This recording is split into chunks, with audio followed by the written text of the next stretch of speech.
record on this computer. Just gone through. Sorry, I lost your sound. What were you saying? Really? You were just going through. No, I hear you now. No, I thought I'd work late. So. Oh, you got another haircut, huh? No, I think it's just a better light because I've actually realized that I can't see the screen keyboard properly, so I've brought in more lights. So now I see. Okay. See my hair. No, it actually needs more. It needs, plus Amelia, it needs a little bit of work, but that's okay. Mm-hmm. But look at that color, right? Isn't that amazing? Yeah, it is. I love it. That's like fully your natural color now? Yeah.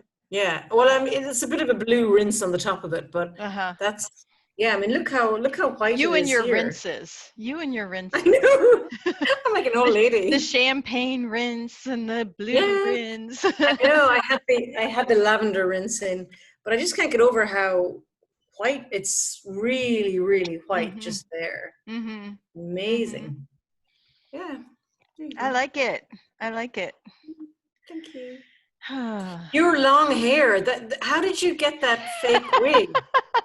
Everybody, Laurel, half the people that thought that was your real hair. I know, it's so funny. Hi guys. Laurel put up a picture of her this fake ponytail that was really long, but it was the exact color of your real hair. So people assumed that was real. I know. I put it up as like a joke because it was the first day of Virginia opening. So we could like all go to the hair salon, and everybody's putting up these things like, oh, I can't wait to go to the hair salon. My hair's so long. So I put on this like waist length fake ponytail, and I put up a photo of me with this big ponytail in my head saying like, oh, I can't wait to go to the salon. My hair's grown. So, I haven't cut my hair, but people thought it was my real hair. And we're saying like, oh my gosh, your hair grows so fast. How did you do that? Like only people who've known me for it's like that short. I'm a short hair person, so pull out of the doll head. I remember that. That was the Chrissy doll. I had one. The Chrissy doll. Right. Yeah, that they like pulled the hair out. Yeah, the Chrissy doll. You pushed a little button on her head or something. Yeah. But we Laurel, and we have our hairdresser from Jakarta is on our Facebook page. So she was such an expat lady thing. Everybody had this fabulous. We all use the same hairdresser. The same gorgeous hairdresser, Essie, who like became everybody's like confidant, and she just became everyone's sister, didn't she, Laura? Like everyone like adored her. So it was funny. Like Laura puts up this picture on her Facebook, and everyone's like, oh, "Send it to Essie! Send it to Essie!" She'll never believe it, because my hair in Indonesia was always like Rosalind's hair. Right now is always very short, super short. Yeah. Anyhow, how's everybody? Yep. Good. Well, we're good. Yeah. You kept Chris up. Laurel, sorry. I was going to say we went to a Black Lives Matter's Rhodes Must Fall march just today. It was excellent. Really. Is that about the statue? Yeah. So the Rhodes statue. There's a statue. One of the Oxford colleges, Oriel College, has. I don't know if you guys know about the Rhodes Scholars. So a lot of US students come to Oxford as Rhodes Scholars. Yeah, like so, President Clinton and I don't personally those kind of people. I heard about it. But those poor little liberal students have a real moral dilemma because it's named after Cecil Rhodes, of course, the father of Rhodesia. British colonialism in Africa. Yeah. And the Rhodes Trust is obviously huge. And the irony is that a lot of, young Black Africans come on the Rhodes Trust as well. And it's kind of a real make or break deal, right, for your career and your everything. So, but on the top of Oriel College, on the High Street in Oxford, is a statue of Cecil Rhodes. And a few years ago, I think it was a US student who started the Rhodes Must Fall campaign. And, it's slowly built up some following, but a couple of years ago, there was a lot of people saying, well, you know, it's really important that we have these statues to like remember our dark history and our colonial history. But anyway, you know, it's like a perfect storm, and it's really amazing to watch like how collective action and how protest, it can all happen so quickly. Protest happens, like how, you know, the Black Lives Matters marches over the last few weeks have really galvanized action in the UK around these colonial statues. So like in Bristol, they pulled down Colston and dumped him in the sea. The protesters did? Yeah, that was on the news. We pulled it down. It was like Saddam's statue coming down. Right. And so they can't do that with Rhodes because it's just so high up and it's on the high street. It would kill somebody. But so we were all there, and when we got to the statue today, you know, people were, Rhodes must fall, Rhodes must fall. So they had like 3 policemen on the like top roof of Oriel College, or I don't know if they were policemen or security guys. So of course I started screaming with my mask, "Shame on you, shame on you," and like everybody.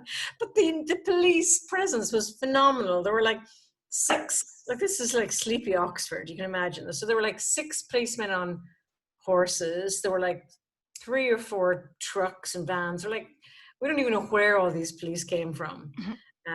And it was, but it was great. There were like at least 1,000 people there, and it was, you know, which is not a lot, but considering lockdown and there are no students around really, and it was. I was going to say, so these are like local Oxford people, right? Because the students are there, Although I think a lot of students are still around.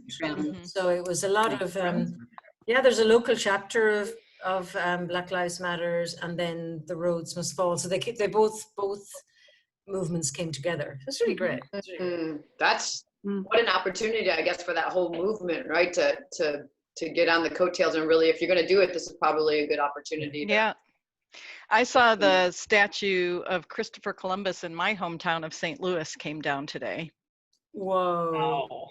And just came down. It wasn't.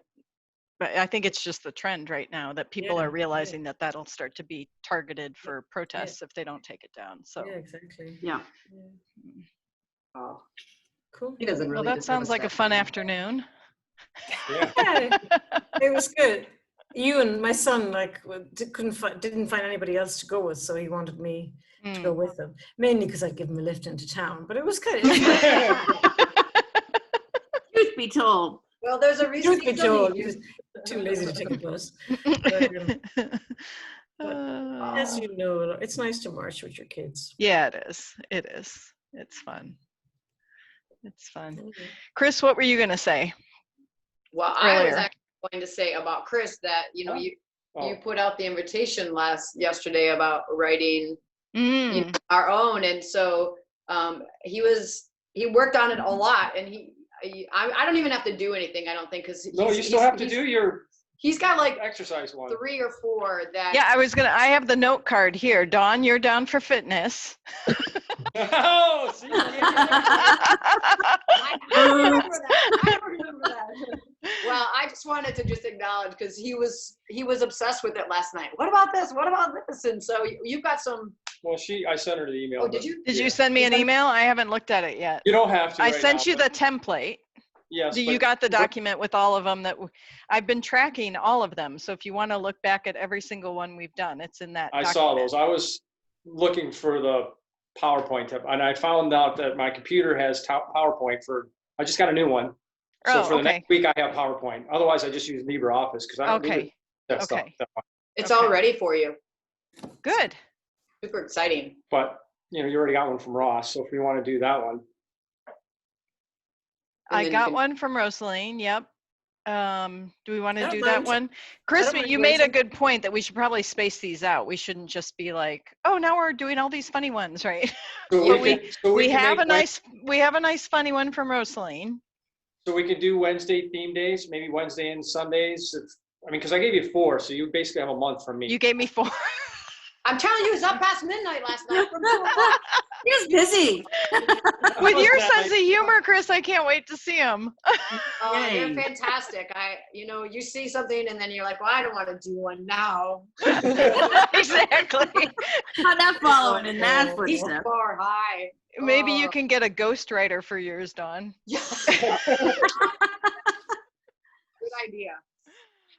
Awesome.